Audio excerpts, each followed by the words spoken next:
What's going on, YouTube? What's going on? This is Instructor Mike. Let's talk. Let us talk. Let us talk. Let's talk. Let's talk. Let's talk. Come on in. Come on in. Let's see what you got to say on this wonderful evening. Hope you're doing great. I'm just going to go on ahead and just talk about a few things. Oh, please make sure you have created a fake. Oh, okay. Not the same thing. Not the same thing. All right. What's going on? What's going on? Of course, I'm watching here on these chats. I can go ahead and engage with you all. So that's right. What's going on? What's going on? 14 people are watching now. That's good. Go ahead and comment. I'll be able to go on ahead and watch you guys comment and interact with you all as you all are, just coming on in and stuff like that. We're just going to talk about a few things, just want to discuss a few things relative to the range, stuff like that. I see that 20 people are watching right now. 20 people are watching right now. What's going on? Oh, hey. Yep, I see your comments right there. What's going on? What's going on, Nicholas? How are you? Rem, what's going on? How are you? How are you? Okay, so let's talk about a few things. I'm not going to be on here long. What the fuck is what is? I probably shouldn't have cursed, right? Okay, what is going on? I went to the range today. What's going on, Mike? How are you? I went to the range today to qualify my students. We had a great time. Show you a little picture of my class and stuff like that. One of the things I like about the software that I'm using now is I'm able to add in certain little photos and things like that. So hope you all are doing well. I see 18 people are watching. We're just going to talk about a few things too. This was my class that we had today at the range. Yay, yay, yay, yay. Yeah, and at the range, got them all qualified for their concealed carry and stuff like that. And man, the range was like bare bones dry, dude. Like bare bones dry. What's going on, Rudy?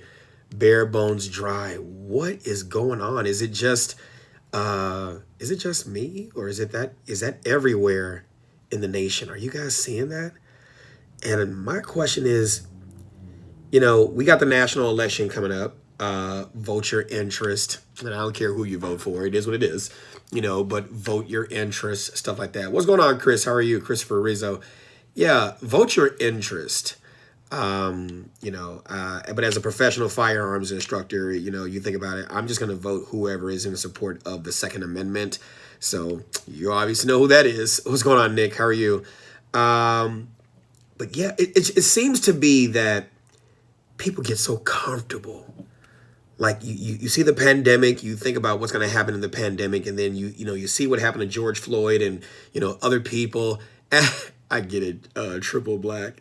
People can't afford the range ammo. Okay, so that's where this conversation on Snapcaps and other things that you can do,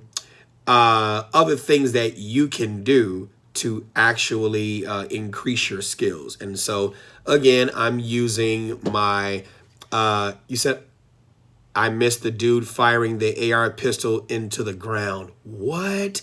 Mike, are you the one that I saw at the range today? Was that you, Mike? I hope it was you. If it was you, it was very nice to meet you. It really was. I do see people that follow me being on any of my platforms. And by the way, here are my platforms. You can follow me on Mike Brown on Facebook, or Instructor Mike. Follow me on Instagram and TikTok. Yes, Mike said it. And you can also subscribe to this YouTube page. Instructor Mike, hit the subscribe button, hit the bell for notifications. Yeah, if that was you that I saw at the range today, it's very nice. It was very nice meeting you. You said I missed the guy firing. That was you. Oh, man, I would have loved to have seen. Okay, I don't want to say I would have loved to have seen that. Here's my TikTok page. Look at how many followers. Oh my God, I'm just so honored to have that many followers. 400,000 followers on my TikTok page. That's weird. That's not weird. That's actually a great thing. But yeah. Oh yeah, we're going to get to that one. Cool one. We sure are going to get to that too. You're absolutely correct. Pellet and BB guns are a great thing to actually use for training. But I'm just going to talk about, and maybe I'll come back tomorrow and talk about the use of actually using pellet and BB guns. Sometimes people don't think that they're great training tools. They are.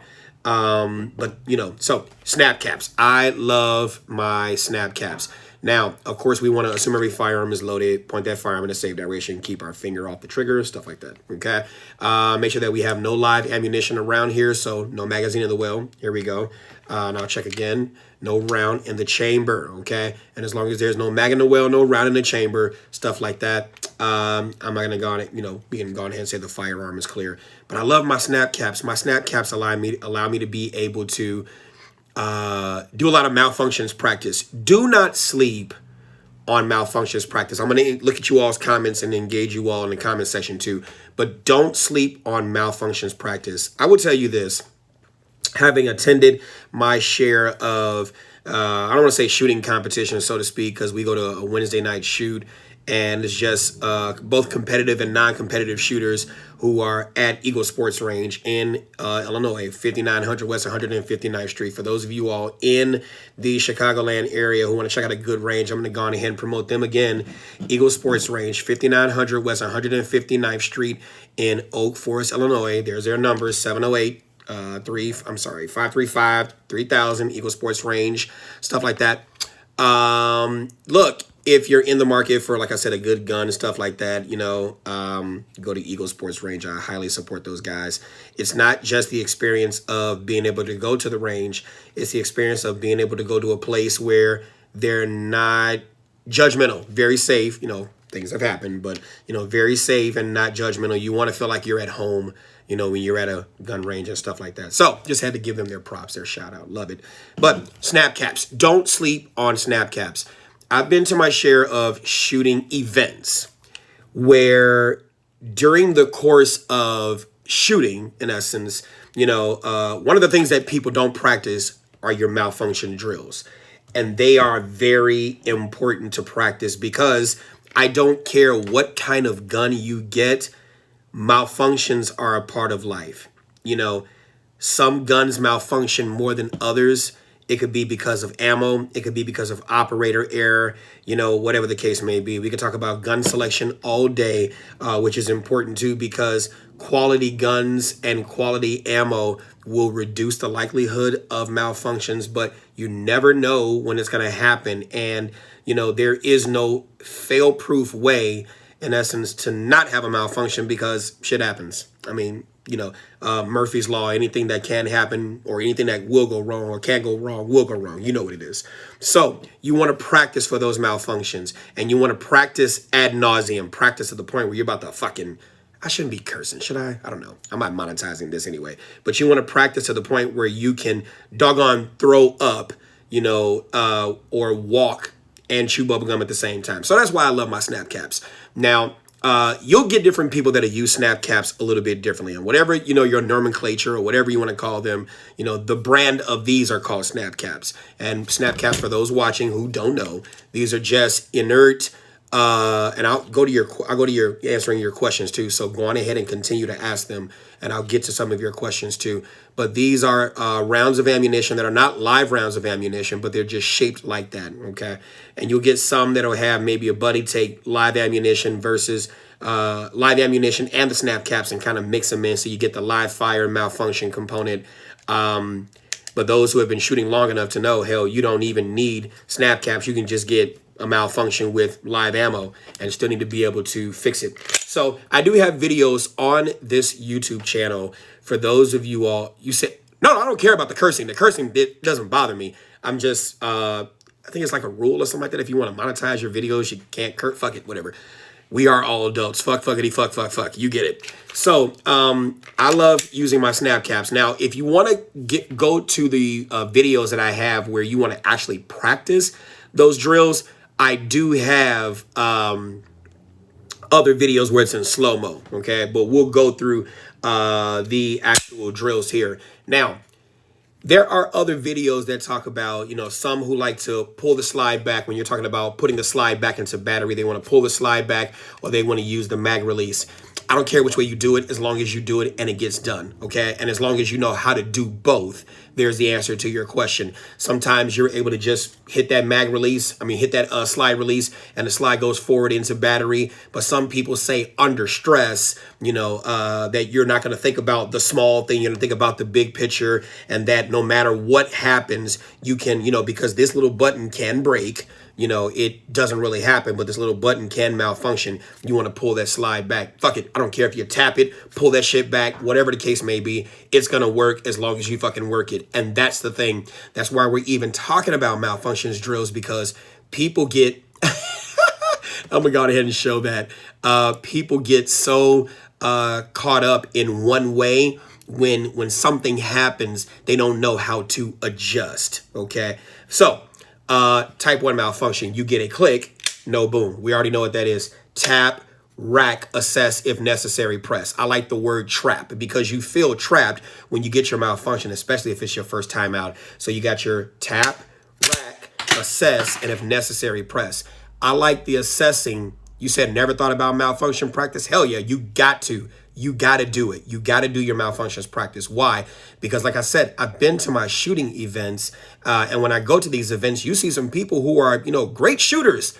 But then when it comes to the malfunction, they freeze. And so you can't combine you can't just say you're a great shooter alone. And then when you have those malfunction drills or those malfunctions, you don't know how to clear them, because when you're in those events and you're shooting, especially when you're trying to beat a clock or whatever the case may be, whatever this thing is that's inducing your stress, it needs to be where these malfunctions procedures come as a result of you feel the symptom, you feel that click and no boom. And automatically, you don't have to look at the gun, try to figure out what the hell happened. You know that click and no boom, tap, rack, you're already assessing because you're keeping your eye on the freaking threat. Don't sit here. You said especially with a high point, absolutely. Don't freaking take your eyes off the threat and look at your gun, right? You tap that, rack that. You're already assessing. You want to assess because your threat could be moving, and then you need to move and adjust as well, because the goal is obviously while you're doing this not to get your ass shot. Okay, you take your eyeballs off the thread, put it on a gun. Yeah, you're just as good as dead, because that shit can happen. So tap, rack, assess, if necessary, press. And it's easy with these Snapcaps to get into the habit of doing those malfunctions procedures. Now, let me tell you one thing about the XD, since you all are talking about, I love my XD. This isn't an XD, obviously, this is a Glock, but the XD has kind of like the Glock shape with just a few things. Ergonomically, the gun feels great. Problem that I have with the XD is I don't like that trigger reset. For those who don't know what trigger reset is, you're talking about when you're pressing the trigger, and every gun has it, okay? You're pressing the trigger just like this, okay? So as soon as you press that trigger, we already know what that means. The gun has fired, okay? The striker has fired. Once the slide does what it's supposed to do, comes out of battery, reloads a new round into the chamber and goes right back into battery, you're keeping your finger on the trigger, or during that process, okay? You're letting it go, and then you'll hear that click, okay? As soon as you hear that click, it has reset. It's already ready to fire. The one thing I don't like about the XD is that as soon as you begin to release that trigger, and even there are several theories. Some people wait till the slide goes forward to then start to release that, trigger so that it can reset. Others reset it as the slide is going forward, okay, so that you can get your accurate and follow-up shots. Back to the reason why I'm not necessarily a fan of the XD. I love the way it feels, but even after you reset that trigger, you still have a wall to get to as you're pressing the trigger to the rear. I don't like that. I like it that kind of like your 1911s. As soon as you reset that trigger, it's ready to go.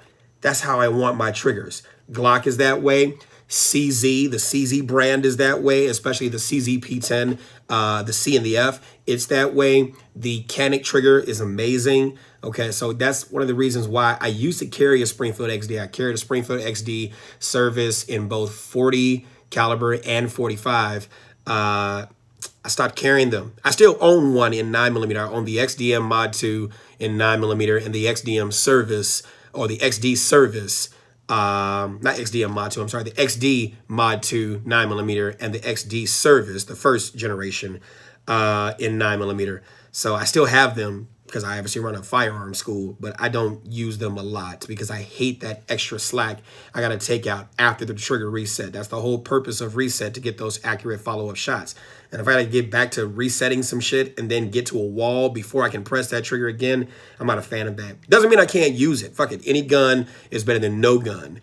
But nah, I mean, for your everyday carry, you want to have a preference in essence.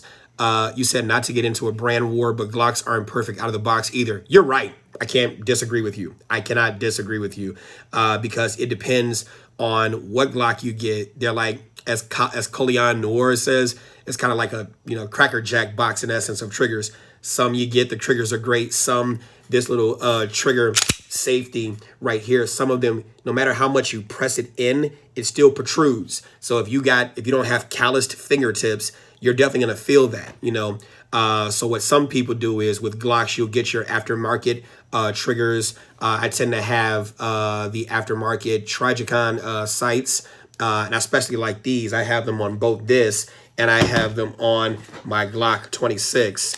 And I like that because I don't know how many of you all have seen some of my other videos, but in the event you need to rack your pistol off of your pants or your boot, whatever the case may be, the factory Glock sights are shit. I mean, they work, they're all right. But as soon as you begin to rack that slide with the plastic or the polymer sights, they're going to pop, they're going to break, especially under that stress of trying to stop that threat and rack that slide to get back into the action, they're going to pop. So I like these sights, okay? I like these sights, the Trigicon sights. And they're shaped in a way that allows you to be able to rack that slide in a one-handed operation. And both of my Glock 19 and my Glock 26, they both have that. So that's just probably the only thing that I have done to actually, only thing aftermarket. Oh, and maybe got in a more protruding Glock release. Because the one that comes with the 26, the gun is already a smaller frame. But, that's one of the other things that I got. And then the rod, in essence, to kind of reduce the recoil, so to speak. But other than that, those are only things that I really changed to the 26 and the 19. Other than that, that's about it. So it's very important for you to continuously practice your malfunction drills. I mean, I can't emphasize that enough. I just cannot emphasize that enough. You don't want to get into a situation and then freeze, not being able to, slap that magazine or tap that magazine, rack the slide, assess the situation while you're doing that to see if the deadly threat is still deadly and if necessary, press. Not a fan of the tap rack bang. I know where it came from, but I'm not a fan of the tap rack bang because especially in new shooters. Now, your more seasoned shooters, they understand that you want to wait and verify your threat, or if the threat is still active, you want to go on ahead and bang. But, in the event it's not an active threat, you don't want to just tap rack bang, especially tell that to new shooters, because if they don't have it in their mind to assess the threat, to see if the threat is still deadly, because things can change. You could sit there, let's make sure no fire, it's not loaded, no magazine in the well, no round in the chamber. You could sit here and then tap rack bang, but not having look at your threat. And next thing you know, you shot someone who decided they were not going to use deadly force against you, or they ran away, and then you might have another set of problems. Because you never know. There's always an eye in the sky watching, some other kind of camera recording. And, I've been able to get evidence in homicides from places that people didn't expect. Okay, that's a true thing. I'm going to go on ahead and look at some of your comments, and then we're going to continue talking about SnapCaps, DryFiring, and other illustrious range stuff. Big Mike, I use a mix of SnapCaps and dummy rounds for my Glock 43X, currently practicing dry fires and your mag switch drills, which will definitely incorporate this. Yes, please do. Please do. Let me see. Mike, funny story. I'm in the military. I bought my gun and waited 10 days, but I can't buy ammo. Something wrong with the background. Gotta love California. Yeah, California sucks. Yeah. California sucks. You said, have I seen the movie Boondock Saints? I have not. Maybe I should watch it, right? I have not seen it. What's a better waist holster? What's better, waist holster or chest holster? What are we doing? That's another question. What are we doing? Obviously, with a chest rig, you're talking about wearing a vest. You know, they do have the chest rigs that don't, or the chest holster that doesn't have a vest attached to it. I don't see the practicality of that. But again, it depends on where you are. We're talking about where you are. What are you doing? I live in Chicago, so in an urban environment, a chest holster wouldn't do any good because now you're trying to make sure that that holster and that gun stays secure. And it just depends on what you're doing. You know, so that question needs more. You need to give me more information so I can answer that question better. I bought my XD during COVID times. The Glock prices were too crazy. I agree. But I do love my XD, and I'm also a fan of Glock. Yeah, I like both of them. Like I said, I love the ergonomics of the XD. I just hate the trigger. And for me, I gotta have a combination of both. But like I said, don't sleep on the CZP-10. Please don't. Love that gun. Love its ergonomics, the way it feels. I don't have large hands. I have medium-sized hands. And so, like I said, I can pick up almost any gun and be able to use it because that's the combat aspect of it. You want to be able to pick up anything and be able to use it because a gun is better than no gun. But for your everyday carry, you want to get close to some level of comfort as much as you can because the real thing is already going to be the suck, and you need to embrace the suck, obviously, but be able to have a tool that you can use when that time comes, if it does come. For most people, it doesn't. For some, it does. You get it. You said Brazil. I don't know why they hid that comment. That was weird. Is 45 caliber a good concealed caliber? James, that's a great question. And I'm going to answer your question too, Christopher. Is 45 caliber a good caliber? Any caliber is better than no caliber. I'll tell you that. But my opinion on the 45, dude, whenever I shot the 45, like I said, I shot it in several platforms. So when I had the 45, hold on, let me answer this real quick. Sorry about that. Okay, no problem. Yep. You know how it is. You better answer certain text messages. You get it. All right. When it gets to 45 caliber, so these are the firearms that I had at 45. I had a Sig Sauer 1911 TAC Ops, the 1911 version of it, obviously. And then I had the Springfield XD service 45 caliber. I was working for a police department in Illinois where we could only carry 45 calibers as duty weapons. We can carry whatever we wanted to off duty, and I typically always had two pistols. I never carried my duty pistol off duty. And even for your concealed carriers, I tell you, oh, you're right, Tommy. Oh my God, you got me sidetracked. The Canik has an awesome price. Stop that. You're gonna get me sidetracked talking about that shit. I never carried my duty pistol off duty because if I got into a shooting situation on duty, I still want to be able to have something off duty because the minute you get into a situation and you shoot your pistol, I want you to understand this gun just became evidence, right? And it's going to be confiscated, right? So you don't want to sit here gunless, especially if you're not charged with anything. You want to make sure that you have a secondary pistol that you are also comfortable with, especially now. If you have not gone out and gotten a second pistol, what the fuck were you waiting on, right? When it comes down to pistols, if I carry a smaller pistol, the one thing I like about my 19 and then my 26 is that they're both the same caliber. That's number one. Number two, they're both striker fired, right? Number three, they're both double stack pistols. So I can use my 19 mags in my 26, but I can't use my 26 in my 19. You see what I'm saying? Interoperability. You want to make sure that in the event this gets confiscated, I can use this. If this gets confiscated, I can use this. You see what I'm saying? You want to make sure that you have that level of interoperability, okay? That's just me though, okay? But 45 caliber, I love the way it felt. But I'm thinking, and that's why I love the fact that I was in the military first, because I think the teamwork aspect, I think of when someone is down, how you can, in essence, take, your buddy's down, you're hurting, whatever the case may be, even if they're KIA or whatever, it sucks, right? But you still have a battle that you have to fight. You still have something that you have to do. And so with this something that you have to do, You're going to have to take that ammo because you need it. You're going to have to, and that's what I think about in that situation.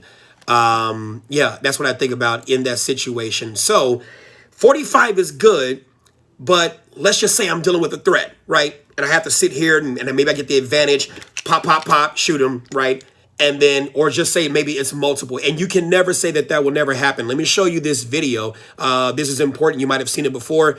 Here you got a video. This is a home invasion that took place in South Bend, Indiana, not too far from where I am. She's by herself, has no gun. Look at how many people came inside of her place. You got, I count 1, 2, 3, at least 3, 4 people. 4 people and 2 kids. Look at how this brave little 5-year-old right here, I think he was 5 or 6 or maybe 7, but he took a toy and was brave enough to beat the shit out that guy or try as best he could because mom surely didn't have a gun. And I look at that video right there. That video is rather sad, but it showed the heroism of that little boy who got into that situation and was able to try to do something. But if she would have had some kind of firearm, maybe she would have been able to at least get 1 or 2 of them. Who knows? But in this given situation, you never know what you may find yourself in. And as a firearms instructor, that's the one thing that I don't do. You get some people that make recommendations of the kind of firearm that you get, thinking that,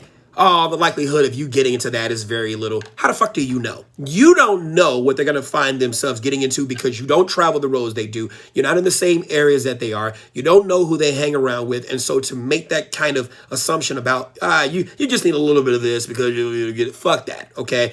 So let's just say there is a situation where I was able to maybe get the drop on 2 of them, grab my son or whatever. And, my kids knew how to use firearms, which they do. You've seen the videos on that. And maybe I was able to get the advantage. Imagine 1 of me and 4 of them, right? If I was able to drop 4 of them, my rule of thumb is where there's 1, there's 2, where there's 2, there's 4, where there's 4, there's more. And so I'll get to your question, Don. And so with that, I like the 9mm. Why? Most people have 9mm. You all know that to be true. Why do you know that to be true? You know that to be true. No, I didn't say that. I don't know what that even is. No, you know that to be true because those of you all who try to purchase 9mm ammunition in the gun range or at, wherever you get ammo, you know that there was a heavy shortage of 9mm ammo, right? Because it is a popular caliber. And because it's a popular caliber, I want to carry a firearm where if I'm dealing with threats, 9 times out of 10, 1 of those 4, if not 2 of those 4, probably has 9mm ammo. And the Glock is a popular firearm. And because the Glock is a popular firearm, they probably got Glock mags. So it's a twofer right there. If they actually have Glock mags and they got 9mm, I'm just taking it off of them and I'm using it. Why? Because just like your car runs out of ammo, your guns are going to run out of ammo too. And the ammo is the gas that makes your gun go. So I want to be able to grab that ammo and do what I need to do. Also, I'm glad that I didn't plan this, but I have it close by. Get you an Up Lula. Get you an Up Lula. It's a mag loader. Now, there are different brands, whatever, but get you a mag loader. I like the Up Lula because there's a little notch back here in the event I do grab a foreign magazine. Maybe it's just a Beretta, maybe it's a SIG or whatever other kind of magazine, but it's 9mm ammo.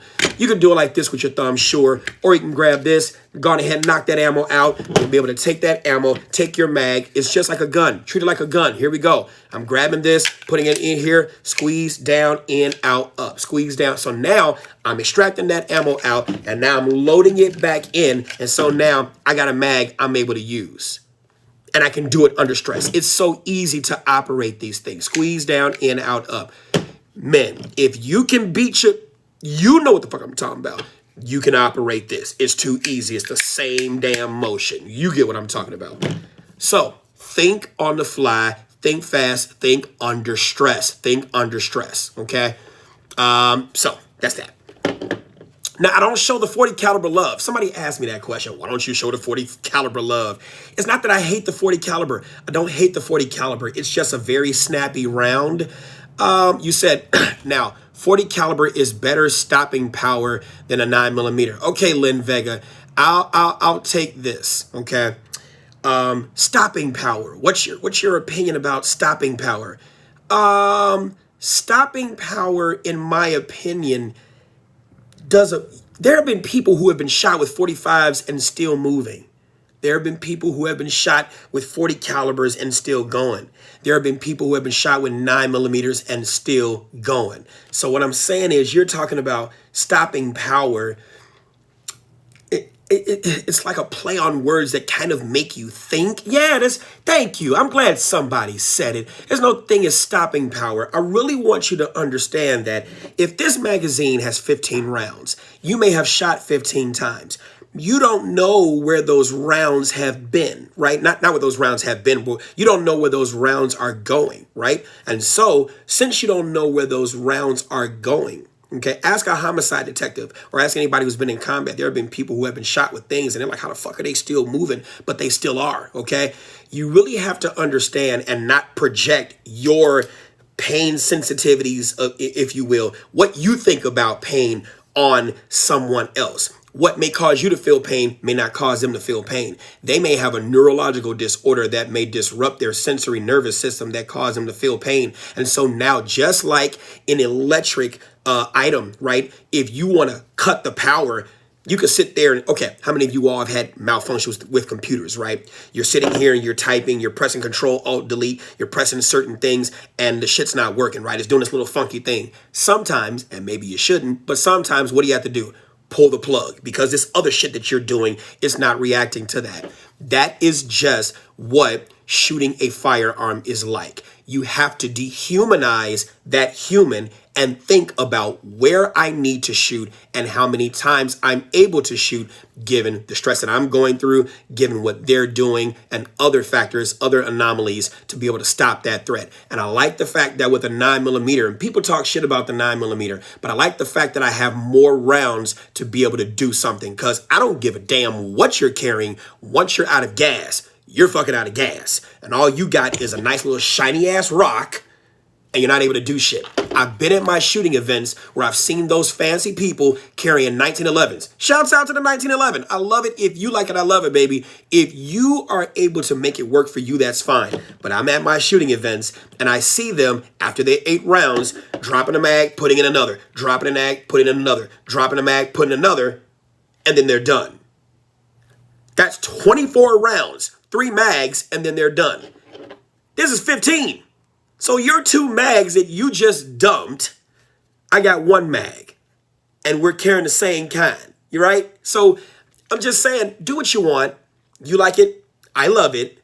But given the anomalies that will happen in that situation, that you may not know what's going to happen, right? Also, given that not all of your 1911 mags protrude enough for you to be able to have surface area. That's another tip I'm going to give you, okay? It ain't really a tip. Some of you all know it, whatever. But here we go. I like having more surface area, right, underneath here, right? And this is what I mean. I like having a larger base plate that protrudes from the magazine well. Why? Because when you're talking about, I'll give you one for example, type 3 malfunction, okay? Type 3 malfunction is where you get you have what I call a parking lot jam. In other words, the extractor did not pull the casing out of the chamber, okay? But the slide is trying to push another round into the chamber, okay? And so typically you'll get something like this. You're able to see now because of the reflection. You're able to see 1 round's trying to go in. There's a round right here, okay? I'm going to get to your question. I promise you all. But here you go. This is the type 3 malfunction, okay? I don't care how many you tap, rack, tap, rack, tap, rack, tap, rack. You're not clearing this malfunction. You can keep doing this. It's not doing anything, okay? Because that's not the corrective action procedure for this. Now, I like the fact that I have a larger base plate. Now, I've watched, what's his name? Not Clint Eastwood, but Clint from Thunder Ranch, Clint Smith. I think that's his last name. I watched his video where he was like, just pull that sucker out. That's not always easy to do because you could have a lot of tension on this slide, in essence, and the round that's trying to get in. So sometimes you may have to lock the slide to the rear. That's sometimes. But In other situations, you can just press this mag release. And if you've got enough surface area, see, with the factory Glock mags, there isn't enough surface area for you to be able to pull the magazine straight out, especially if you got bloody hands or sweaty hands, things like that. And in stress, you're going to have that, or especially if you're wearing gloves and you're not able to get a good enough grip. That's the one thing I like about the Magpul P-Mags, is that there are serrations right here designed to give you that grip. Just like there's serrations along this. You said the base is so ugly. No, this is a Gen 4. And so the larger base plate right here, and it's not too large at all, but the larger base plate allows you to be able to press the mag release and just simply pull it straight on out. Okay, so that way, once you pull it straight on out, some people put the mag inside of a holder. I tend to put my mag right here in my pinky finger. So that way, like a church lady anyway. So that way, when I put my mag right here, I still have fresh rounds that I can still use. So I can go ahead and rack that slide 3 times to make sure that it's ejected, insert that mag, rack that slide, and give back into the action, okay? And just like I didn't have to look at the gun, that's how you want to be able to do that. And you can do it under stress too, okay? These are the malfunctions drills that you could be practicing right now when you're not at the range. Like I said, today, the range was dry, dude. So what could you be doing to save ammo? Practicing those malfunctions drills, okay? Now, in practicing those malfunctions drills, you can even go through the body mechanics of it. The body mechanics. Hey, you say you have a question, XJX, you have a question. You can even go through the body mechanics of it, okay? Just simply tap, rack, tap, rack, tap, rack, tap, rack. Just going through the body mechanics of it. That way, when you do pick up your firearm, it's the same thing.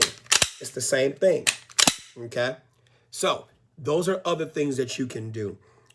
If you're having issues with the slide, it's easy for you to sit there and just divide it. You said you had a question, XJX. Go ahead and ask it. You can easily divide the pressure and the tension with the slide. Put the palm of your heel here, fingertips right here, okay? And then just push it forward. It's just that simple, right? These are things that you can practice. What if you're going to hurt the gun? If you're worried about hurting the gun, you got the wrong kind of gun, okay? These things are designed to take a beating. That's if you got a quality firearm, okay? All right, let me get to some of your questions, and then I'm going to be out of here. Hold on for a minute. Let me answer this question. I'm feeling great. I'm on YouTube Live right now. Okay, here we go. Some of the best shooters in the world don't go to the range every day. Dry fire is so much more important. I agree. What's my opinion of the FN509 MRD? I've shot the FN509. I like it. It's a little thicker grip, but I like it. The recoil is kind of snappy. It just depends. But yeah, it just depends. You said, is the 45, does it have less? Do you mean captivity or capacity? I think you mean capacity. And yes, the 45 caliber depends on which one you use. Yes, it does have less capacity because it's a larger round. And that's another reason why I liked the Springfield XD 45, because I was able to get 13 rounds in a magazine that had a barrel length of, 4 inches. That was a, service firearm I could carry on duty. So you said slow gun approves. Thank you. Mike, what is the complete right procedure for private firearms transfer in Illinois? That is a great question, and I'll answer your question. I like bread. What do you like? You guys' YouTube names are awesome. And then I'm out of here. I got called a bitch. Ain't that something? I'm glad I could block some of these comments. Yeah, we can go ahead and delete that. Anyway, what do I know about the 6.8 round? I can tell you about that in a minute. Is it 6.8 or 6.5? Talking about the Creedmoor? That's something different. That's in a rifle. Okay, you asked me about firearms transfer. The complete right procedure for a private firearms transfer is this. You want to go to the Illinois State Police Firearm Services Bureau website, www.ispfsb.com. When you go to that website, you want to make sure that you go to, and they changed it too, go to firearm transfers. I want to make sure you have that person's FOID card, and you have your own, or at least you remember your number, and you want to get both state IDs or driver's license. Now, this is just what I do, okay? I tend to follow the same procedure as the gun stores, okay, because the gun industry, in essence, is kind of strict on them. Not the industry, but the government is strict on them in terms of record keeping. So I tend to follow kind of the same procedure. But you want to run that person's FOID card through that, or that person's concealed carry license, both in essence, through the system that's online, because it'll give you a firearms approval or transaction number, kind of to make sure that that person's FOID card is still valid, okay? And then once you do that, then they'll print you, or they'll give you a firearms kind of transaction sheet with the firearms transaction number on it, which is typically the date and then a number of approval. That's what I do. The law requires you to do that. So, and then what I do is I copy both documents, and then after copying both documents, and then I have my own personal bill of sale where they have to answer certain questions on there, kind of like the same way the gun ranges do, kind of like a 4473, if you will, just so I can kind of cover, you know, my bases. And then you typically want to wait that same waiting period and then transfer the firearm, just to be on the safe side. Now, what you charge is what you charge, but that's typically the procedure for a private firearms transfer in Illinois. Let me get to some of your questions, and like I said, I'm out of here. By the way, I am a children's book author as well. A little bit of my background outside of the military and law enforcement. I watch kids at a DCFS facility, and there are a lot of adults that have childhood wounds from their past, angers and things like that. You know, it's easy to get to why a person does what they do, you know, because they have choices and stuff like that. But oftentimes we don't get to the motivations behind those choices. And so I did write some children's books, What I Tell Myself First, children's real world affirmations of self-esteem, things in that book like I like me, not everyone will like me, that is okay, I like me, stuff like that. You know, we need to be able to teach our children the things that they need to know, the things that we did not hear when we were growing up. You know, parents aren't always perfect, and we want to make sure that we can go on ahead and give them the best education that is possible. And so, you know, I did write those books. You know, I have other books as well. You know, Mommy, Daddy, Please Teach Me. You know, the things that we should have learned when we were growing up, you know, especially my book, What I Tell Myself About Self-Protection. I'm really proud of all of these books, too, because in all of those books, you know, these are active measures that we can actually take to actually learn how to protect ourselves and teach our children how not to be victims. Don't tell me about, yeah, I'll give you the concealed carry stuff as well coming up. I'll give you the next classes that I have, too. Don't tell me about how you were a victim of shit. You know, we hear about that all the time. Tell me about how you intend on surviving that. And then one of my favorite adult books, this is not a child book, this is an adult book, Stuck in Fuck, The Aftermath of After Ass, How to Unfuck Your Parental Past. Yes, so very proud of that book too. So just check them out. They are on Amazon. They are on Amazon. Yeah, I already know about Joe Biden and him trying to take our guns away from us and stuff like that. So like I said, as a professional firearms instructor, it's not even in my interest to vote for him professionally, you know. So that's just what I feel about that. In moving forward with that, also go visit my friend. He's at scatteredthoughts.com, scatteredthoughtscartoons.com, scatteredthoughtscartoons.com. His name is Tim Davis. For those of you all who are avid hunters out there, you'll appreciate his thoughts. It wasn't easy, but I found the Glock that you want on your wish list. And so, yeah, that's my friend. So go check him out, Tim Davis. You can check him out on Facebook too. You can buy the books on Amazon. You can buy the books on Amazon. You can buy the Kindle versions, which are typically anywhere from $1.99 to $2.99, stuff like that. Trust me, even if you don't like Mike Brown, that's okay, whatever the case may be. Don't worry about me. Support yourself. I promise you, when you read these books, these are the stuff that we need to have, that we wish we had. We wish we had when we were growing up. The paperbacks are $9.95. The hardcovers are $13.95. But the Kindle book, if price is an issue, And I'll get to the best way to conceal your firearm in a minute. If price is an issue, get the Kindle, $1.99, $2.99, stuff like that, things that'll support you. Okay. If you got little impatient kids, there's impatient patience. This is one of the things that you want to avoid.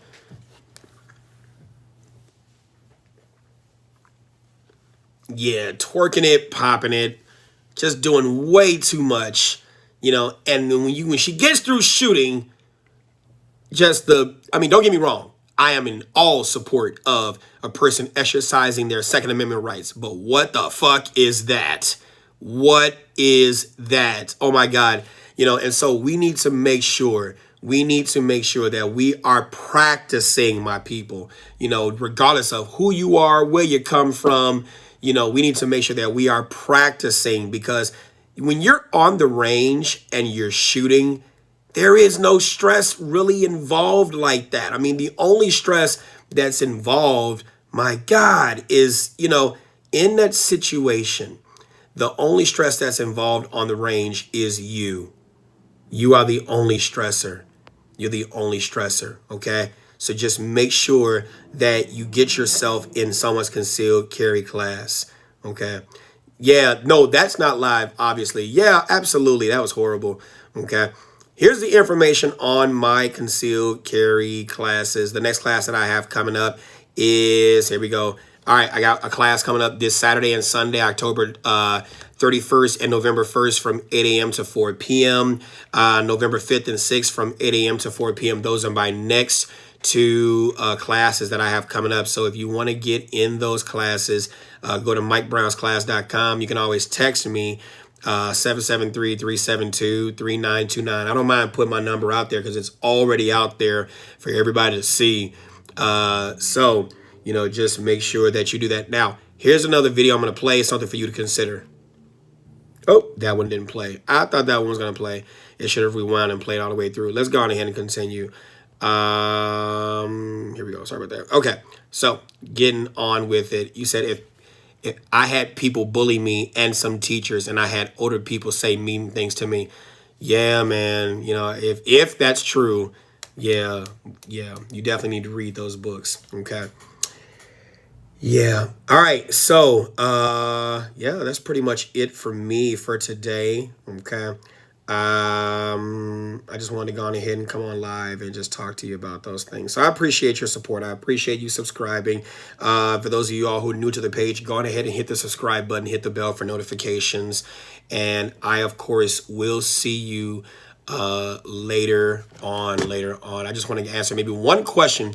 Malachi Lawson, you asked about what is the best way to conceal your firearm. I like inside the waistband. I like outside the waistband too. It all depends on what you're carrying, what environment you're in. There are a variety of different factors that you need to consider, including the type of firearm in terms of the best way to conceal your firearm. I don't think any one person can give a one answer fits all, because there are so many environments, so many guns, so many situations you may find yourself in terms of how to conceal that firearm. So you said, thanks, Mike, create a Patreon. Okay, I'll create that, Don. I'll create that. Yeah, I'll create that. I'll create that. So there's no one way for you to really, know how to carry your firearm and things like that. Not how to carry it, I'm sorry, but how to conceal it, because there's so many environments. But I will go on ahead and, make some more videos on that, so thank you for that. You said Biden or Trump. Here we go. I've already hinted towards that. Vote your interest. Do whatever you want to. That's fine. But as a professional firearms instructor, anyone who is against people protecting themselves using firearms, you already lost me, right? Because I am a supporter of people being able to do for themselves what they need to do to protect themselves. I'm sorry, James. What's your question? You said your hand was raised. And Don, thank you for that. Thank you for reminding me. James had his hand up since the beginning. Please help him, Mike. I'm sorry about that. Yes. Yeah, I got your question. James, what's your hand? What's your question? I'm so sorry about that. I'm so sorry. Thank you very much for that. What's your question, James? And I'll wait here too. I'll wait here too. Yeah, make sure that you protect yourself. You know, you have every right to protect yourself, and I'm all for that. James, let me go back and see what question. Now, I like Brett. What do you like? You can get a Kindle on your phone. Go to the Apple Store or the Google Play Store, the App Store or the Google Play Store. Download the Kindle app. It's an app. Or you can go to pretty much any bookstore and they sell Kindles. But it's easier just to get the app for free. And then if you get the book, you can read it there, stuff like that. Okay. Let me see. I'm going back to your question. I'm going to just get a slingshot. This is stressful. No, I'm sorry, James. Let me go back to your question. Is it a good carry firearm? I'm reading your questions, James, specifically for you. Thanks, bruh. My hand has been raised for a while. I'm sorry, James. I'm so sorry. Real quick before you go, how about a SIG 357? SIG 357. So I shot that. I shot the SIG 357. And I want you to understand that the 357, thank you, Triple Black. Thank you. Yeah, okay, 357 SIG for carry. Okay. It's a lot. So I shot the Glock. I forgot what model it was. The SIG 357. I'll answer your question too, Native Ronin. As long as you guys are asking me questions, I'm going to keep on going. I'm sorry. I'm not going to get off this live. I'm so sorry. I got a little bit more time. I do. 357 SIG, though.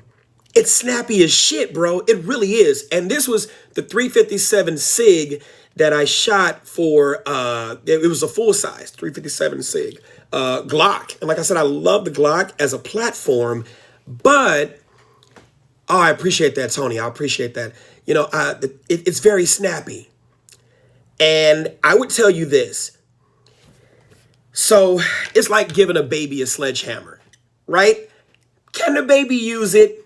Maybe, maybe not. Obviously not, right? Because it can be used by a human, but do they have the dexterity, you know, the wrist strength, the pure strength to be able to handle that? And that's one of the things that I ask for you to consider. Now, this is just my experience. That doesn't mean don't get it, right? So for me and my strength capabilities, the Glock, I forgot what number it was, chambered in 357 SIG, it's like having a 357 round, which is nothing more than a 9mm round. That's really what it is, you know.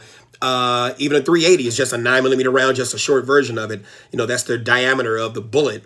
But there's a lot of, if you ever seen a 357 SIG, you got this 9mm bullet, and then you've got this, it's like crimped. And then there's a lot of powder, a lot of gunpowder that supports that little bitty ass round. So you're talking about a high amount of pressure in this 9mm round.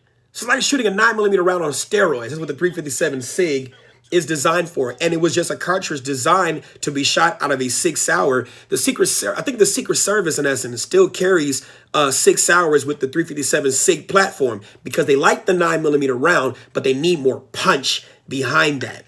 So as long as your body is able to handle that, people don't take that into consideration when they go purchase firearms. They think about the color, they think about the name, but they don't think about their physical ability under stress to be able to handle that firearm. And most people who go to the range don't, or be it outdoor, indoor, whatever, they don't stress test themselves, right? So when you're training, whenever you're learning how to do something, typically you're learning how to do it when you're not under stress, for the most part. And so this Pavlovian response type thing. So it's like, okay, I used to be a civilian canine handler. So one of the things you want to do is like, you want to avoid certain sensations happening to a dog, because let's just say if the dog ever got tased or whatever and survived it, you might knock out that, you know, work that they put in the dog. In other words, you stimulate that dog to the point where it doesn't want to do it anymore because of that rough sensation that it felt. Kind of the same way with humans. And so whenever they experience something that is too heavy, you got one or two tracks. You'll either embrace the suck, get your body right so that you can handle it because you feel like you have to, or you'll just avoid it all the way because it was uncomfortable. Maybe that's what that is too. And so it's just an experience that you just have to, you know, experience. Me, I didn't like it. Now, under stressful situation, if somebody said, here's a Glock with a 357 SIG, could you use it? Yes, I'm fucking making that pistol rock. But preferably to carry every day, not my preference, okay? It's just not my preference. I'd go back to a 40 caliber before I go back to a 357 SIG. And you got to think about the exoticness, if that's a term, of that round. Once you're out of gas, remember your car is not going anywhere. So once you're out of, oh, thanks for the paintings, cool. Once you're out, and this one I painted myself. Once you're out of rounds, who else has 357 SIG rounds? That's what you have to consider. Once you're out of rounds, who else has 357 SIG rounds? Right? Just like that 5.7. You got the Ruger 5.7 and the FN 5.7. Wonderful pistols to get, you know? They feel great to shoot. But once you're out of rounds, who has 5.7 rounds? So now you got as a beautiful rock. Okay? I may be wrong, but I'm pretty sure it's choice of words. Let me get to some of your questions. It is now, Mike. It is now. It is now what? I didn't get that, James. Jay, 45 caliber, 45 is a caliber, 45 automatic Colt pistol is a specific round. Absolutely, absolutely. Okay, yeah, they answered your question in the comments, Jay. Instructor Mike, what is the difference between 45 and 45 caliber round? The 45 automatic Colt pistol is, like he said, just a type of round that's typically designed for an automatic pistol, you know, semi-automatic pistol. You do have 45 rounds, 45 caliber rounds that are also for revolvers too. In fact, revolvers previously, when they were single action, they did carry 45 caliber, you know. So it's just shortened. It's the same bullet in essence, but a shortened casing that allows for it to be entered into the 45. But you have to make sure when you get your pistol, make sure that it's rated, you know, for the 45 caliber automatic Colt pistol, because there's another pistol that Glock has, the 45 Glock automatic pistol. Right, same type of bullet in essence, different type of casing. All right, so you want to make sure about that. Automatic gun save lives. Hoorah! All right, here we go. Get a Glock 9mm. Yeah, you're right, Celia. I like that. I like my 9mm. Don't get me wrong. I'll use it if I got to, but I like my 9mm. You said, but Mike, I've been in the gym though. Well, then go on ahead, buddy. Go ahead. Go ahead. If it works for you, that's all that matters. My advice is just. My advice is what it is. But if it works for you, go on ahead and do it. Hey, Mike, love the vids. It's taught me well as a newbie. But what would you say a newbie should look for in their first gun? Everyday carry and or not? I hope you're still here. I'm going to answer this question. It's amazing. I love when I get asked this question. I appreciate you too. Native Ronin, let me go back to your question. You guys are just firing these questions off at me. I love it. Let me go back to your question, Native Ronin. Let's see. And I haven't forgotten your question because I'm going to tie them in together. Native Ronin. Let me see. My question was never answered. I'm new here. I'm going back up. Bear with me. Going back up. Dude, how far did you answer this question? What the fuck is your question? Ask it again. I'm going to go back down. I got to try to find it. I don't want to miss your question, dude. Don't make me miss your question. What the fuck is your question? All right, now. Where the hell is your question? Ask it again. I'm here. You got me. Ask it again. And I'm going to ask your question. I'm going to answer your question, too. Is it Hisoka Hisaki? Hope I said it right. Don't get mad at me. Glock 43 X much? I do. I like the X. That's the one with the 10-round magazine, right? Yeah, I like that one better than the 43. I think it's just 6. I don't like that 6 rounds. Damn it. That's a great question too, Jabril. What are some tips? What are some tips for being able to shoot with both eyes open? I can answer that. You said, okay, I think your question was about the legal magazine limit in Cook County. Okay. Legal magazine and limit in Cook County is 10 rounds. Fuck that dumb shit. But that's what it is. It's stupid enough. Close enough? Okay, I'm sorry.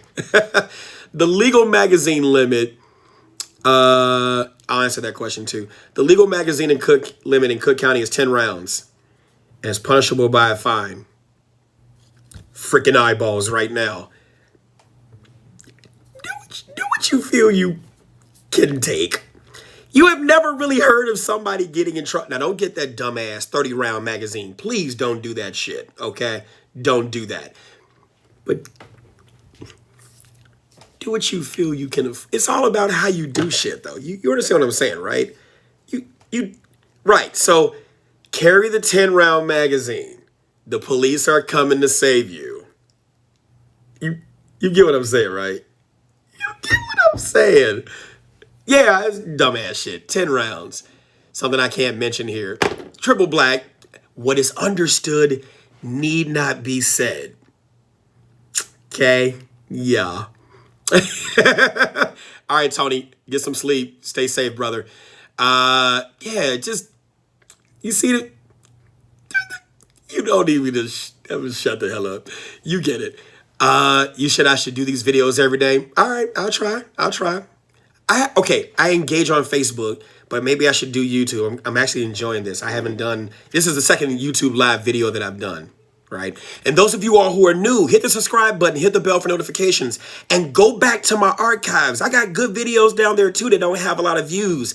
Those are gems. Like, you want me to repost the shit again? I promise I will. I'll take that fucker down and repost it again. All right, here we go. Who's coming to do what? I don't know, Mike. You see, that's how I get confused trying to follow rules. It's 10 rounds, dude. Look, this is my Glock 26 mag. It's 12 in this. Don't make me say it. Don't make me say it. You get where I'm going. I'm not on social media, Mike. Okay, all right. So then we'll do YouTube. Okay. YouTube is where I live, would love to chat more. Okay, then I'm going to come to YouTube and I'm going to engage you all, okay? Promise, I'm going to engage you all, okay? Y'all make me feel at home. I appreciate that. Y'all subscribe to me and I haven't even been going live. Fucking Mike, you can't do that. I apologize. So I got you guys. Okay. Okay, so you asked how much of a fine. Not too many people get arrested for that. Not too many people get fined for that. And I keep my ear to the ground on stuff like this. So, if you're carrying yourself well, no one is really coming to you and worrying about your magazine. They're not, you see what I'm saying? They're not really doing that. They're just not. So, right on. But carry more mags if you got to carry 10 rounds, okay? Get you some Clinton crime bill mags. Okay, so another question that you asked. Okay, picking your handgun. Let's get to it. Hope you got pen and paper. Affordable, comfortable, usable, battle ready. Okay? Affordable, comfortable, that's the same damn one finger. Affordable, comfortable, usable, battle ready. Okay? So affordable. We already been talking about we've already been talking. I got you. There we go. Thank you for reminding me. We already have been talking about the type of firearm that you should get. I've been hinting on some brand name stuff like that. But you got the Canic, which has a great price behind it, right? You got Glock. Okay, prices are kind of, it is what it is. It's Glock, right? You got SIG, high prices too. But then you got the CZ P10. The CZ P10. It feels great. Where's my other one? I think I got it over there. No, I don't have it here. Shit, I used to have it here. The CZP-10, I just bought that. Spent like $550 for it, right? 21 round mag. Yeah, it was great, right? They even got ones that are less in, capacity. But it's great. It feels great in your hand. Trigger's awesome. The serrations on the slide, stuff like that. It's just amazing. I'll get to your question, Kobe, in a minute. Okay, so affordable.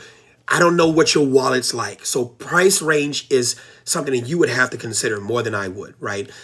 You consider that. So comfortable. You want to make sure no magazine in the well, no run in the chamber, good. You want to make sure that that gun fits in your hand like a glove, right? Try before you buy. Go to a gun store. I'm going to put Eagle back up there. Eagle Sports Range, 5900 West 159th Street in Oak Forest, okay? That is definitely a store where you can try before you buy. Try before you buy. Try before you buy. I cannot emphasize. Let me say that again. Try before you buy. And while you're there, make sure that you get the standard Biden target so that you can learn how to not shoot a person in the torso like you're supposed to learn how, you can learn how to shoot them in the legs and in the knees, because that's apparently where we're going if a certain person wins. I just had to do that shit because that was funny, along with trying to figure out how to carry kids across the doggone border. You know that shit was funny as hell. I just had to put that in there. Let's get back to it. So that shit was stupid. Oh my God, I had to get to that. All right. You want to make sure that you go to a store and try before you buy. Try before you buy. You know that shit's funny. Try before you buy, okay?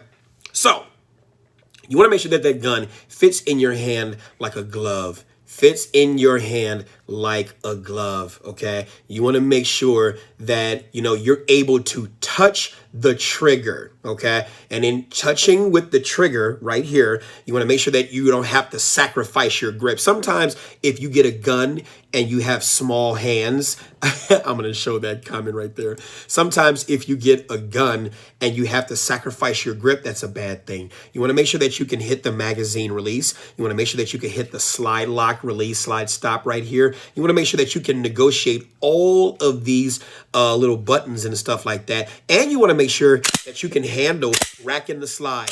Different people have different strength levels in essence. So you want to make sure that you can do all of these things, okay, well, right? So that goes into picking the right type of firearm for you. The M&P is a good firearm too, okay?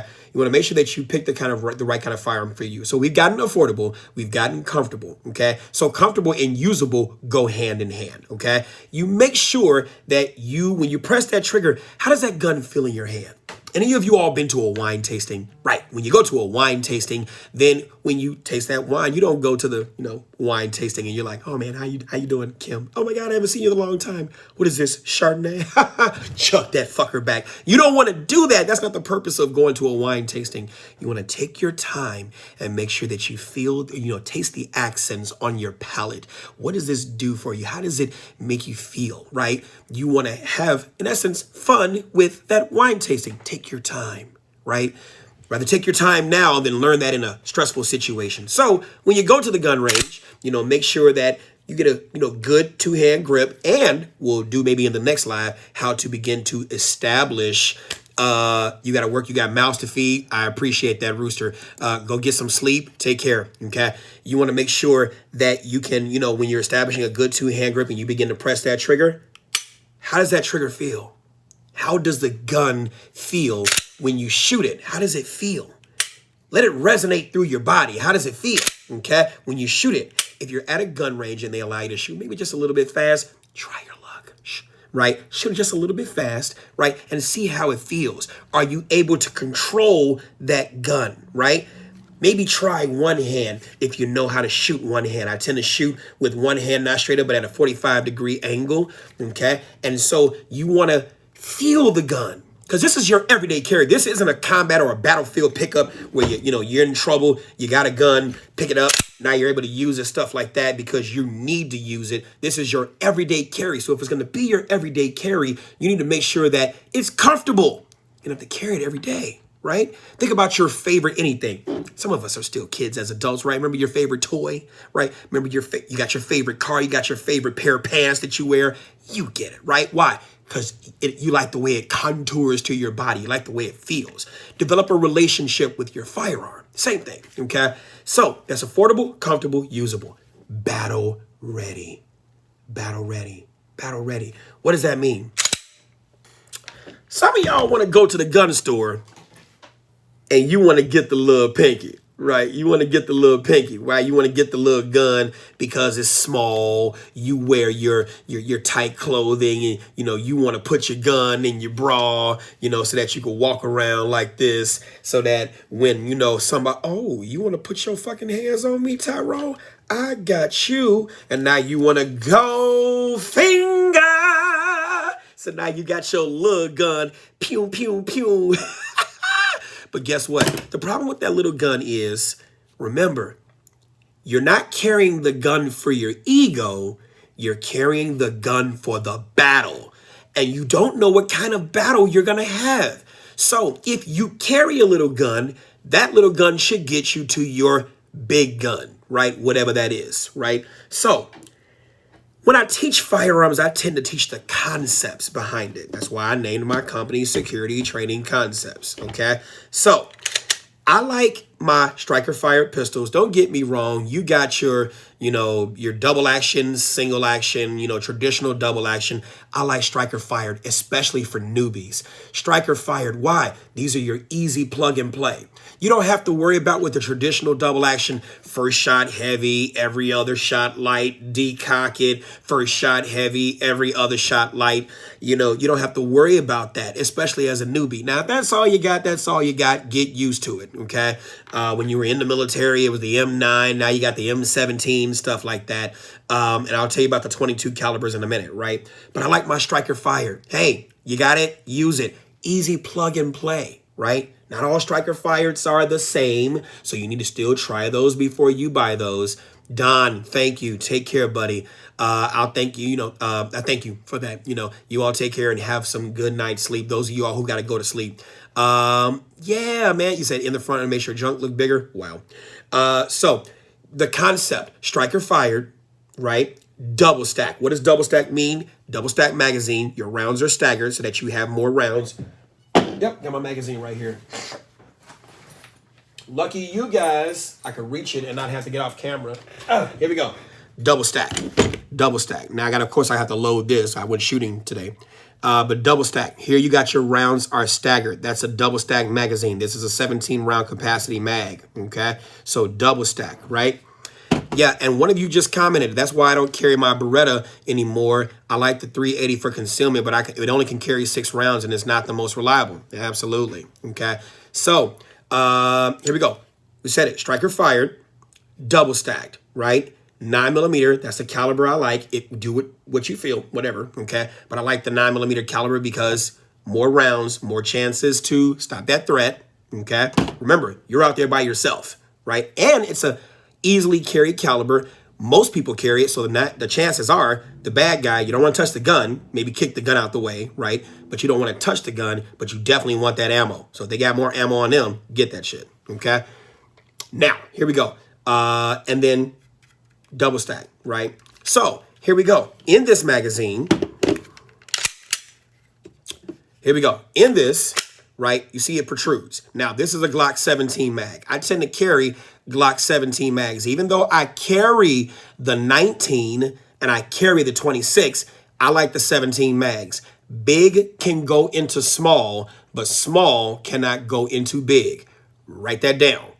Big can go into small, but small cannot go into big. So I'll carry the 17 magazines, right, for the 19. Why? Because in the event something happens to the 19, this same magazine can also go into the 26, right? Big can go into small, but small cannot go into big, okay? So we're going to go on ahead and put that user in a timeout. Yay. Okay, good. I like it when you can adjust, when certain people get disrespectful. Big can go into small, but small cannot go into big, okay? So that is why I tend to like my Glock 17 mags for the 19 and the 26, okay? So affordable, comfortable, usable, battle ready. That was a very in-depth answer, okay? I'm going to answer a few questions, and then I'm going to get out of here. Also for home defense, I like the Kel-Tec Sub 2000, foldable, compact, and Glock magazine compatible. Yes. I'm going to try that out. Mike, how many guns do I have? A lot. And no, they're not with me now, okay? Right now, I only have these 2, okay? 33 round mags are great. I don't know, J-Mac. The 33, so here's what you have to deal with when you're dealing with the 33 round magazines. You're talking about, I don't know, you've seen a box of ammo, right? So you're talking about 33 rounds on a long magazine with all of those rounds on that spring, right? And then you're talking about that large magazine in a platform like this, right? You're going to get malfunctions. That does happen, right? And it probably happens more with those extended mags than you think. The highest that I typically carry my mags, higher capacities, are your 21 rounds. And PMag makes the Magpul PMags. Those are very reliable, okay? I don't go past 21 rounds because you're talking about the practicality of, being on the ground, standing up, stuff like that, moving around and stuff like that. Yeah, and the gang shootings and stuff like that I've seen, and, they all have the 33 round magazines, and guess what? Shit jams on them all the time. So I don't know if I'm a fan of that. Okay. You said Glock 22 is my primary EDC, SIG P320, also chambered in 40 is my backup. Yes, the SIG P320 is amazing. It is. And that was the first SIG that I've ever owned. How do you revolver during gunfights? That's why I like pistols, Glocks for X. So, Mike, check this out. Is it overkill to have slugs in your shotgun for home defense? No, it's not. Now, as long as you can deal with the shotgun recoil, which you've said you've been to the gym, so the answer for you is yes. I wouldn't call it overkill as long as you're precise with your aim. Now, of course, if you miss, then know that slug is definitely going through, and it could very well go through your threat. So that's why I'm not necessarily an advocate for a shotgun for home defense. I like my Roni. I do. I like my Roni because it's small enough for me to be able to negotiate corners. Of course, pistol too. But depending upon where you live, if you got more space, more house, whatever, I like my Roni. I'm still able to get the same distance as a pistol, right?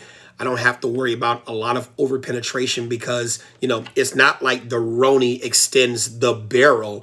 The barrel of the gun is still the barrel of the gun. The Roni just has a tube through which the bullet would pass through regardless, right? So it doesn't extend in essence, the distance that the bullet will travel. All of that is contained within the ballistics of the actual gun itself and the magazine and the barrel. Not the magazine, but the barrel itself. But I'm not necessarily a fan of using a shotgun for home defense, especially if we're talking about using double-aught buck, which I know you are not. But I typically go with the Roni or a pistol or some other kind of pistol carbine. Some people love their ARs. I would use the AR too, okay?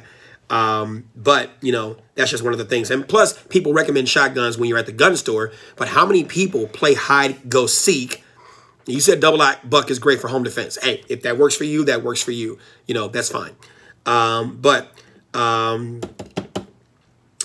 was I going to say? I fucking forgot. I'm tired of shit. I was told, okay, that's what I was going to say. Thank you. I was told that the hallway is the worst place to be in a house gunfight. Is that true? Yes and no. If you don't practice. Now, some of you all have seen some of the videos where you see me in the range and I'm laterally moving in that hallway. And some of you are like, well, what the hell were you doing that for? That's because in my mind, I'm imagining I'm in that hallway. It just depends. Yes and no. You don't have much room for maneuver, but if you know how to maneuver in that room, or in that space, you might be okay. So it's all about maneuverability. If you stand there, you're fucked. So don't just stand your ass there. Learn how to maneuver. Everybody walks forward. Few people walk backward. Fewer people move laterally. So learn how to move laterally. Lateral movements. Amazing. First time viewer here. What's the way to train in a regular range? Their rules are no holsters, and I need to wait 1 second between shots. Any recommendations? Still get your shot practice in when you're on the range, but a lot of holster stuff you can do at home. You really can. You don't need to be on the range to do that. You said, I'm the reason why you practice. You better. Thank you. Yes. And continue to get more practice too. Okay. For those of you all in Illinois, you just don't stop with the concealed carry training that you've had before. You can go to my friend. Here we go. Advanced Concealed Carry Training, 815-295-6031. Go to guardianconcepts.com. He has Guardian training level 1, 2, and 3, advanced concealed carry training, a lot of outdoor range training. So I'm gonna plug him as well as his business, stuff like that. Just go see him, advanced concealed carry training, at those different levels, guardianconcepts.com. Okay. Yeah. So get that training. My son and I do scenarios, practice home invasion techniques. That's what I was getting ready to say, Robert. That's what I was getting ready to say. Look, You got people who want to get a shotgun, and when they go to the range and get the shotgun, the fucking thing is so big to the point, and I don't want to say it's big, right? But the thing is so big to the point where they don't even practice moving around corners. So imagine trying to negotiate with that shotgun. Imagine trying to negotiate those corners and you haven't practiced. So now what are you doing? You're sticking that barrel out just like that for someone to then grab control of that shotgun, and now they have it. Now they got your home defense weapon, right? So how many people actually play hide, go, seek? Just like Robert Boyd said, my son and I do scenarios and practice home invasion techniques to include movement and bug out safe zones. Good job, Robert. Good job, Robert. Yes, you got to practice. You are in the greatest training environment ever. It's your fucking home. Practice. Practice, right? Remember when you were young and you were able to hide? Yeah. Your body might not be able to do that now. In your mind, you might be saying yes, but when you play hide and go seek, and then you try to get your fat ass underneath the bed, and your body is like, no, motherfucker, you can't do that anymore, right? That's the reason why you practice. I'm just telling you guys. Okay. All right. So that's it for me, guys. That's it. You guys have been amazing. I love you guys. I really do. Not just saying that shit just cause, but I do. I think I said somebody seen something about my traffic stop video. And so, yeah, there's that. Oh, another thing I'm going to plug them to, CCW Safe. CCW Safe, ccwsafe.com. I tend to like CCW Safe, and I'm going to tell you guys that as a former homicide detective, especially as a police officer responding to homicides and stuff like that. Look, I love the police. I'm true blue, also pro community too. It is what it is. Hey, KG Carter, I'm also pro community too. Don't get me wrong. But you want a team of advocates who are going to, in essence, work for you. I'm not too familiar with USCCA, but I'm definitely familiar with CCW Safe. CCW Safe. I'm going to go back to that for you, Mike, because you asked for it. But CCW Safe. CCW Safe. Yes, J-Mac, I appreciate that. You rock on the live feeds, the gift of an educator. Yes, I love teaching. I really, really do. And I'm going to engage you guys more. Oh, and for those people... Hose man, yeah. Look, whether you like Judge or Justice Amy Coney Barrett or not, whatever you think, I just say that she handled her confirmation hearing very well. There's some things that she could not answer because she is a sitting judge, or was a sitting judge at the time. And so she handled herself well. And all that we should do is just pray her strength that she will do her job in the way that needs to be done. And that's the best thing that you can do, because you couldn't control whether or not she got appointed to the Supreme Court. You knew it was going to happen. And so that's what it is. And then here's the training for Guardian, guardianconcepts.com. Become a Guardian, advanced concealed carry training level 1, 2, and 3. Level 1, 2, and 3 advanced concealed carry training. You can go ahead and call them 815-295-6031. 815-295-6031. That's www.guardianconcepts.com. Email them at info@guardian-concepts.com. All right. Love you guys. I appreciate you guys paying attention and stuff like that. Go ahead and follow me on Facebook at Mike Brown or Instructor Mike. Follow me on TikTok and Instagram at Yes Mike Said It. Subscribe to this YouTube page. I would really appreciate that. Hit the subscribe button. Hit the bell for notifications. Look, get your ass in someone's concealed carry class. It's no one's job to protect you but you. I'll see you guys. You want to fit in. You want people to like you. Why? Because you've had poor fucking role models. And who's your role model? Mommy, maybe daddy, an older brother, a grandparent. How were they made to be put in a position to create high-performance people? And most of the people that you hang around with are mental cripples. And I'm not here to insult your ethnicity, but I will. I'm not here to insult your religion, but I will. I'm not here to insult your gender, but I will. Because in the real fucking world, nobody gives a fuck. Political correctness is nothing more than a manifestation of lack of fucking self-esteem. Mike actually got me mentally prepared and tactically prepared. We sat here and did some drills And I feel like when I got to the range, it really did help me with all my... Scan.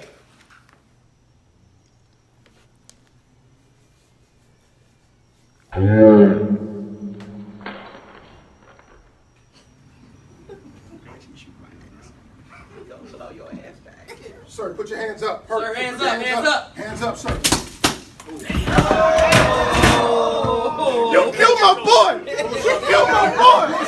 Wait. Our life is all funny. It's same movement. It's the same thing. Same difference, He bro. was reaching this way. He was reaching this way.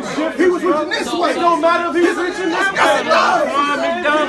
The first shot went through his shoulder. Look, look. You wanted to feel safe. You wanted to go home. All right, here we go. You ready? Go.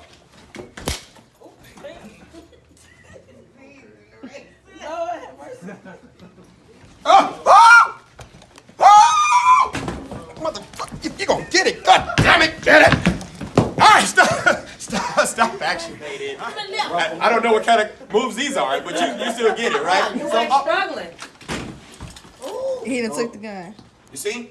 Now I'm You can ban guns, you can make all kinds of laws that you want to, but the bump stock was ingenuity. And how do you criminalize ingenuity? Show your hands. Show your hands. Show your hands.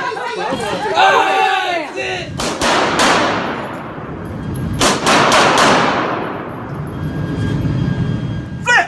Hurry up! Good! 5 rounds, center of mass. 5 rounds, center of mass. Do not shoot fast. Take your time on each shot.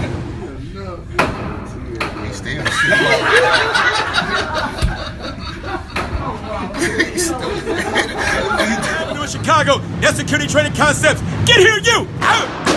Right! Good. Left! Good. Okay. You gonna do all that shit? You know what I'm saying? Motherfucker!